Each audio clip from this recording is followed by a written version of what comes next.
Coming up, is The Undertaker making his WWE return at Crown Jewel? Tony Khan and Eric Bischoff heat hots up, and so much more. So subscribe to the channel to stay up to date on all of the latest wrestling news, and remember to tune into our Crown Jewel live reaction tonight with Ollie and Adam, because all of the proceeds from that are gonna go to charity. Support WrestleTalk! Speaking of Crown Jewel, now that show has a tendency to see WWE rifling through its closets to dig out some of the older stars in order to make the Crown Prince's Super Sweet 16 just that bit more super sweet. The company has previously resurrected DX for Saudi shows, the Brothers of Destruction, they brought back Goldberg, and they found an Audi brand Yokozuna. Basically saying that what the Prince wants, the Prince gets, except when he's after the Ultimate Warrior 4 years after he died. Money cannot get you everything. So it's interesting to note then that The Undertaker was spotted in Saudi Arabia just one day out from this year's Crown Jewel event, likely regretting his choice of coat. That thing has to be sweltering in the Saudi heat. And the thing is, the dead man was there to introduce Pitbull at a concert, which is just about as insane as it sounds. Like, since retiring, The Undertaker's mystique has been going down and yelling timber. When the notion that Taker might appear at Crown Jewel came out, Dave Meltzer originally had played down the idea that he'd be appearing at the event, even though local media in Saudi Arabia was hyping him up for the show this week, even though WWE hasn't promoted that or teased his involvement in it in any way. But I'm guessing these images of Taker at the Pitbull concert kind of cut through some of that confusion, because him showing up the day before the event in full gear does seem to suggest that he would have some kind of role to play in the show. I mean, it's a heck of a coincidence, if not. Oh, me? I'm just here to introduce my good friend, Pitbull. Said no one ever. But seemingly actually coincidental was Charlotte Flair's involvement with Sasha Banks, Bianca Belair, and SmackDown Women's Champion Becky Lynch on current WWE programming. For the last few weeks, the Raw Women's Champion has been embroiled in the business of this trio, desperately attempting to either coexist or wind them up or kick them in the head, which naturally led many to speculate that Charlotte was going to be added to the triple threat match at Crown Jewel today. The inevitable Flair strikes again. But that doesn't seem to be what's happening. Fightful Select have updated in a report to say that Flair is currently not listed internally for the show, and that a number of talents who travelled to Saudi Arabia for the show haven't seen her there either. Also putting that rumour on ice is the fact that Chaz is scheduled to go to Wichita on Friday morning, far from that opera forevermore, for a signing on Friday morning before she officially joins SmackDonald's that evening. So with Charlotte still Raw Women's Champion, WWE are either now going to have to rush a title loss in there somewhere, or whoever is SmackDown champion by the end of Crown Jewel is just going to do a straight swap with her, I guess. Probably Becky Lynch. Probably going to put that on my form for the Wrestle League, which I'm going to do after this. Or forget. I'll probably forget. Before we get on with the rest of the news, I'd just like to say a huge thank you to this video's sponsor, Manscaped.com, the global brand for men's grooming and hygiene products, where you can get your grooming regime going with 20% off, free international shipping, and 2 free gifts at manscaped.com/WTTV. Manscaped. They tame the hair on your balls with the Lawnmower 4.0 waterproof electric trimmer, complete with skin-safe technology. Then, they get those balls smelling fresh with the Crop Preserver ball deodorant and Crop Reviver ball toner spray. But then where should I put my groomed, daisy-scented balls, you might ask? On the sofa?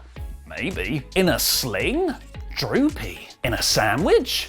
Not tasty. No, you lunatic! You put your balls in Manscaped anti-chafing boxer briefs. These aren't only extremely comfortable, I've been wearing mine for years, in between washes, obviously. I've just been wearing them for a year, although lockdown was a tough time. They're ring-worn. You get it? Because of the butthole. They're also designed with crop cooling technology to keep you cool and dry all day long. And when you order the Performance Package 4.0, which has the trimmer, deodorant, ball spray, and nose hair trimmer, you get a pair of the anti-chafing boxer briefs for free when you use our link manscaped.com/WTTV in the video description below, along with 20% off a free shed trimmer travel bag, and free international shipping. And make sure to enroll in the Peak Hygiene Plan too, so you get your favourite products delivered hassle-free before you run out. So go to manscaped.com/WTTV now and upgrade your grooming life, and as a bonus, it really helps support us here at WrestleTalk too, even if you just click the link to check them out. Support Manscaped. Support your balls.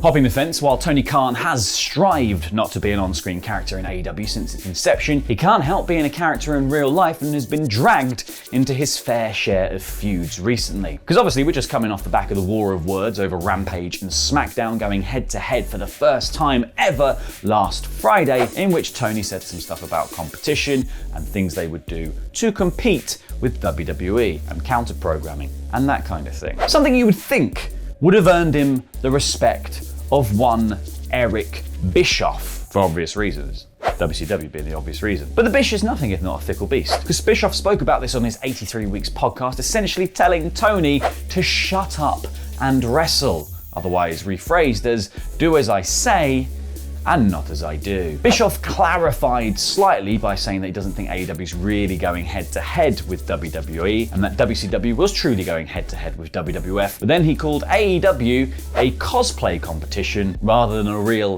head-to-head competition, even though two bits of the show were happening at the same time, head-to-head.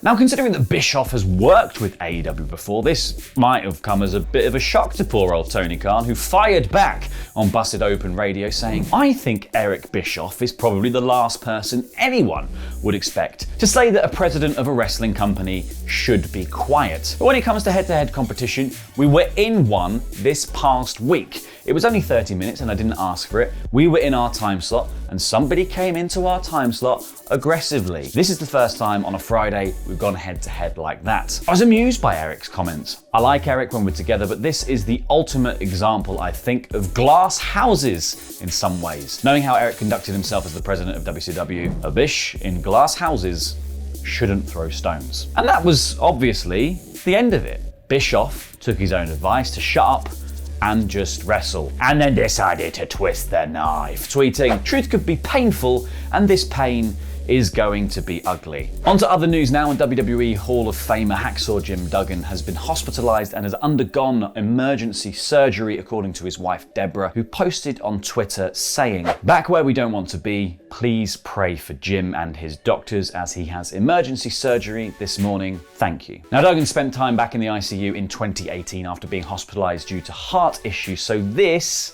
was quite a scary turn of events, but thankfully Deborah updated on Twitter to say that Jim had undergone surgery successfully and was back in his hospital room, smiling and giving a thumbs up. And we hope the recovery goes well.